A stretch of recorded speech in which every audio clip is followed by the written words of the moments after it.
Look, I'm going to be straight with you right now because I think there's something genuinely important happening in Cleveland that almost nobody is covering the right way. Not the injury updates, not the depth chart reshuffling, not the preseason stats that'll get thrown out by September anyway. I'm talking about something that cuts much deeper than any of that. A franchise sitting at what might be the most consequential crossroads it's faced in a decade, with four completely different storylines colliding in real time, and the national media somehow still managing to miss the actual heart of all of it.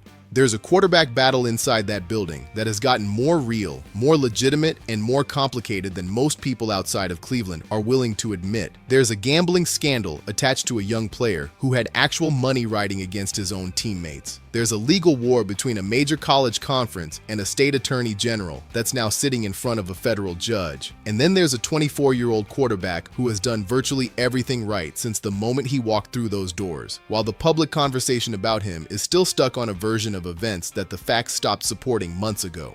And here's what really gets me. These aren't four separate stories. Pull on any one of those threads and watch the others move. This is one organization, one sport, one moment in time, and the decisions being made right now are going to echo for years in ways people aren't fully reckoning with yet. So let me walk you through all of it, because I think once you see the whole picture at once, it hits differently than any single headline could. Let's start with Shedeur Sanders, because honestly, I think the way the national media has handled his story borders on irresponsible. And I want to be careful here, because I'm not making this about legacy or hype or the circus that followed him out of Colorado and through the draft. I'm making it about what is actually verifiably happening inside the Browns facility right now on a daily basis when the cameras aren't pointed at anyone and the talking heads are off doing something else. The people who watch him every single day, the coaches who designed the offense, the coordinators who built the system, the players who line up next to him in real competitive reps, they keep saying the same things. Not in a polished press conference way.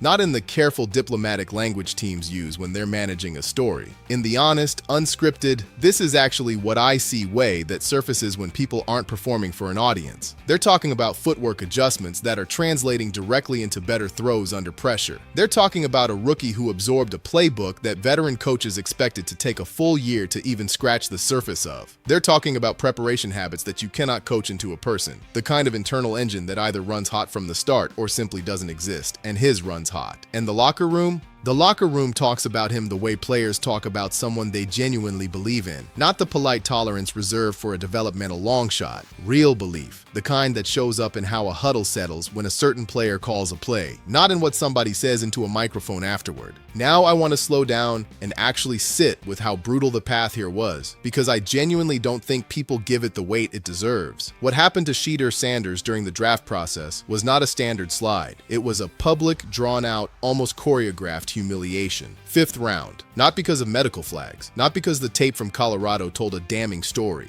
And I want to be real about Colorado for a second, because that context matters enormously. He was operating behind one of the worst offensive lines in college football, getting hit constantly, working with limited weapons, and still threading throws into windows that most quarterbacks with clean pockets wouldn't even attempt. That tape didn't scream 5th round. What screamed 5th round was something far murkier. Something about perception. About narratives that hardened in front offices before he ever stepped onto a combine field, about decisions shaped as much by politics and group psychology as by anything a stopwatch or a film session could measure. And where did that fall land him? Not in a clean situation with a supportive rebuild around him. In Cleveland, a franchise locked into an enormous financial commitment to its incumbent quarterback, a fan base so weathered by years of genuine heartbreak that skepticism is basically the default emotional setting, a media market that had already filed him under developmental curiosity, reassess in 2 years. He walked into all of that and made the competition real anyway, on his own, against the odds that were stacked against him before he even knew what team he was going to.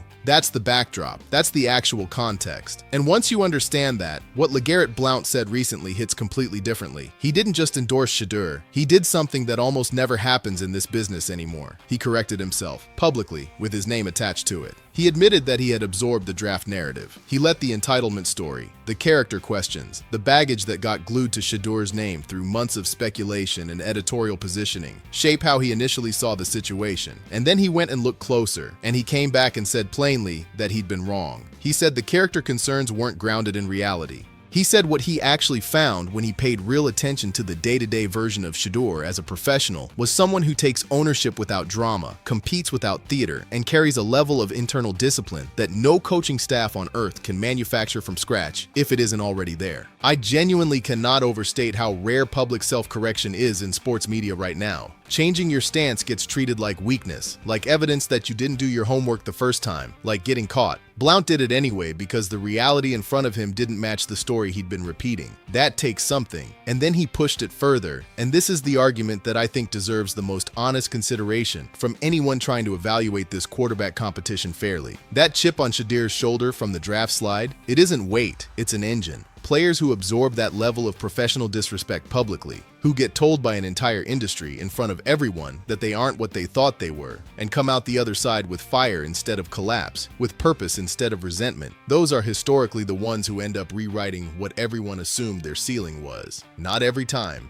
but often enough that when the early indicators are all pointing in the same direction, you take it seriously. And the structural conditions here make it even harder to dismiss. Todd Monken runs this offense. He built the system. He knows every single read, every protection concept, every window and every route combination from the inside out. And Shedeur is not just learning it, he is improving inside of it, week over week, under the direct evaluation of the exact people who will ultimately decide who starts. That's not a footnote. A young quarterback developing rapidly within a system designed by the very coaches judging him is the kind of structural edge that never makes a highlight reel, but shows up overwhelmingly in how internal grades trend across a full training camp. So here's where my frustration with the national coverage becomes impossible to contain. While Blount is out there correcting the record based on what he actually witnessed firsthand, you've still got prominent voices reaching for the fifth-round label like it's a permanent brand, still framing this as a foregone conclusion in favor of the guy with the legacy contract. And I want to be precise about why that isn't just annoying. It does actual damage. Narrative shapes how situations get perceived from the outside, and perception shapes the pressure organizations feel when it's time to make real decisions. If the loudest national voices keep insisting this competition was settled before it started, that creates pressure on a front office to manage public optics instead of trusting their own eyes. It puts a quarterback in a position where he can do absolutely everything right and still be fighting a story written about him before he threw a single professional pass. Let me ask the question that needs to be asked directly. What exactly is the ongoing justification for treating draft slot as a permanent verdict on who a player is becoming? Draft position captures a single moment of collective opinion, filtered through scouting biases, team needs that have nothing to do with individual talent, and organizational politics that have even less to do with football ability. Half the most significant quarterbacks in this league's history weren't taken in the first round. Draft slot doesn't tell you anything about a player's work ethic or football intelligence or how fast someone develops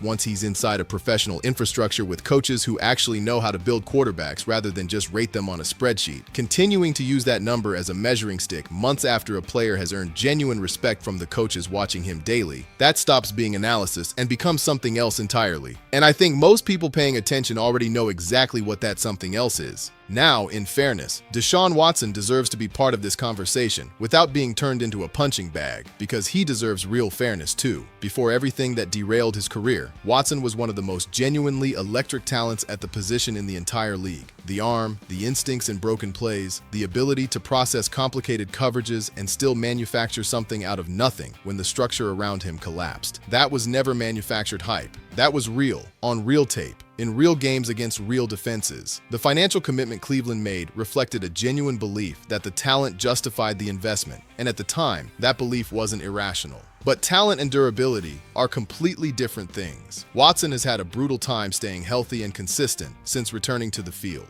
Every time momentum started building towards something real, something else interrupted it, and that pattern hasn't broken yet. What Monken has said publicly about the daily competition is worth taking seriously. He's described it as genuinely back and forth. Watson shows up and looks every bit like the franchise quarterback the organization paid for. Then Shedeur does something that completely reframes the entire picture. Then Watson answers. Then Shedeur puts together a run that's impossible to explain away. And the head coach himself has said plainly that both of these quarterbacks are capable of starting and winning in this league. I want to push back hard on anyone tempted to file that understanding standard coach speak diplomacy. A head coach who has watched two men compete every day for months with real organizational stakes on the line does not say both guys can win in this league unless he genuinely believes it. That's not a hedge. That's a man being honest about a problem that doesn't have a clean answer yet. And underneath the daily reps lives a question that matters more than who wins any individual practice period. Which of these two players gives this franchise the most realistic foundation for building something durable?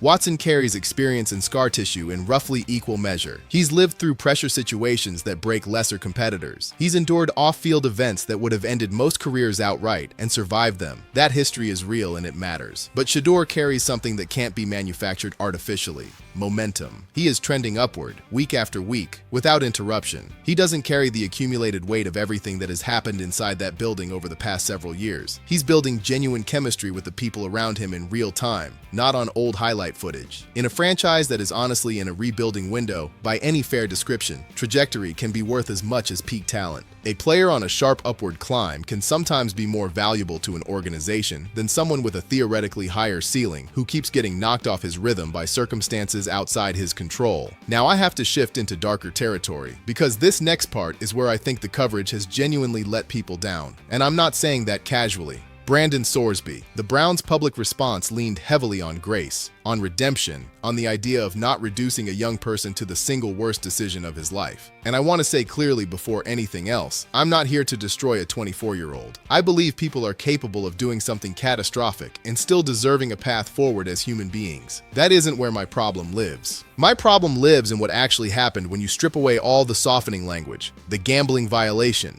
the integrity breach, the words designed to make something deeply personal sound bureaucratic and procedural. What actually happened is that a professional athlete placed real money bets on competitions inside his own sport, on outcomes involving his own team, on games that his own teammates were fighting to win, and by some accounts, wagers placed specifically on those teams losing. I need you to actually sit in that for a moment, because the meaning isn't abstract or theoretical. It means there were real stretches of time where Sorsby was standing inside that locker room calling those men his brothers, while somewhere out there existed an active financial position that paid off specifically if those same men failed. There was a real lived moment in time where his personal financial interest and his teammates' success were pointed directly away from each other. Coach Prime said something about this that I've thought about a lot since I first heard it, and I genuinely don't think I could say it better if I tried. He said that when you are grinding every day, in that weight room, on that practice field, putting your body on the line for a group of men you're supposed to trust completely, and you discover that one of those men had money riding on you losing, that is not a rules violation.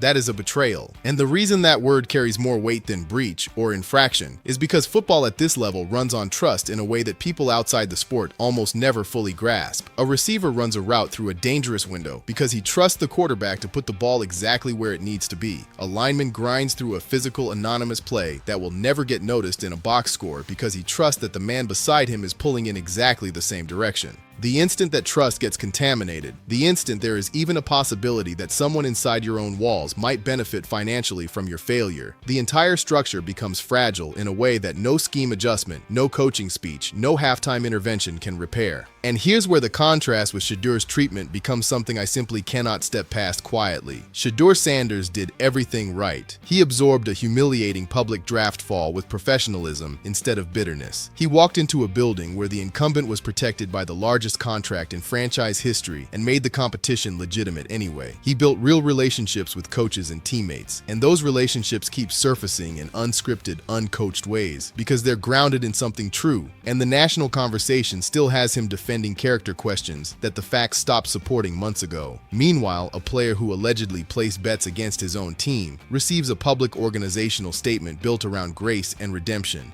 Both of those instincts might be individually defensible in complete isolation, but place them side by side and the gap in standards becomes loud enough that leaving it unsaid would feel dishonest. Then the legal dimension exploded and made everything exponentially heavier. The Big 12 Conference filed a complaint in federal court directly challenging the decision to keep Sorsby playing while the investigation was still active, and that filing came with real teeth. reported threats of financial penalties and potential exclusion from the conference championship. Then the Texas Attorney General stepped directly into the middle of it, signaling that any conference sanctions would be met head-on with legal resistance from the state itself. So now you have a conference, a university, a state government, multiple legal teams, and a 24-year-old quarterback all tangled together in federal court, arguing over what the integrity rules of college athletics are even supposed to mean anymore, and, more fundamentally, who actually holds the authority to enforce them. What struck me most about the Big 12's decision to bypass the NCAA entirely and go straight to federal court is what it quietly admits about the current state of college athletics enforcement. It's arguably the most transparent signal yet that the NCAA's disciplinary infrastructure has been effectively hollowed out. Court losses over recent years have stripped that organization of the ability to enforce its own rules with any real confidence. Schools challenge decisions and win. Injunctions get issued almost routinely now. The whole framework that used to hold college sports together has quietly eroded to the point where everyone inside that world already knows it doesn't function the way it once did. The Big 12 going around it entirely is the clearest admission yet that conferences now believe they have more legitimate legal standing to enforce their own bylaws than the NCAA has to enforce anything at all. Whether that belief actually holds up under judicial review is precisely what this case will determine. But underneath all the legal complexity sits a principle that doesn't shift depending on who technically controls enforcement. You protect the integrity of competition completely, or you quietly accept that every other integrity standard you try to enforce afterward is weakened by the exception you allowed. There's no version of this where you soften the line on gambling and maintain credibility on anything built above it. The floor underneath gambling enforcement has to hold weight, or nothing stacked on top of it is stable. The moment it becomes negotiable, wrapped in grace narratives, delayed by injunctions, complicated by state political intervention, everything above it becomes structurally compromised. Sports has learned this the hard way, repeatedly, across different eras and different leagues. And every single time someone convinces themselves they've found a sufficiently compelling reason to treat that rule as flexible, they end up proving exactly why it needed to be rigid.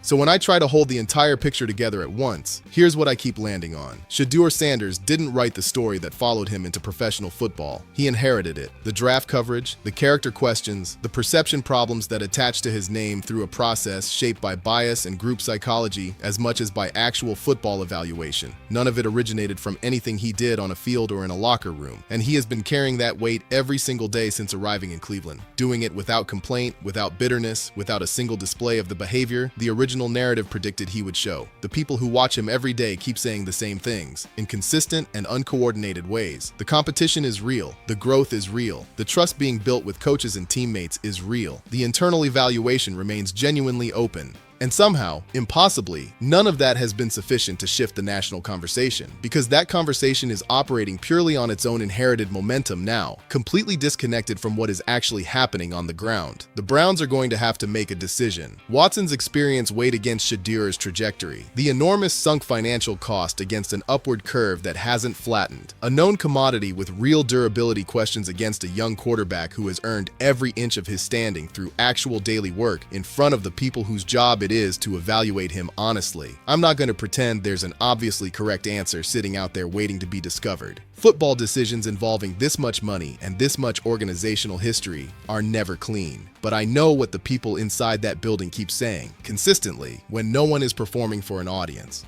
And at some point, everyone with a stake in this, the front office making the call, the media voices shaping how it gets framed, the conference offices deciding what integrity actually costs when enforcing it becomes inconvenient, has to decide whether they're going to trust the truth in front of them or the narrative that's simply louder. The truth doesn't come with its own microphone by default. Someone has to choose to hand it one. And how that choice gets made, by everyone involved, is the real story underneath all of this. The next few months are going to tell us plainly who's actually willing to make it.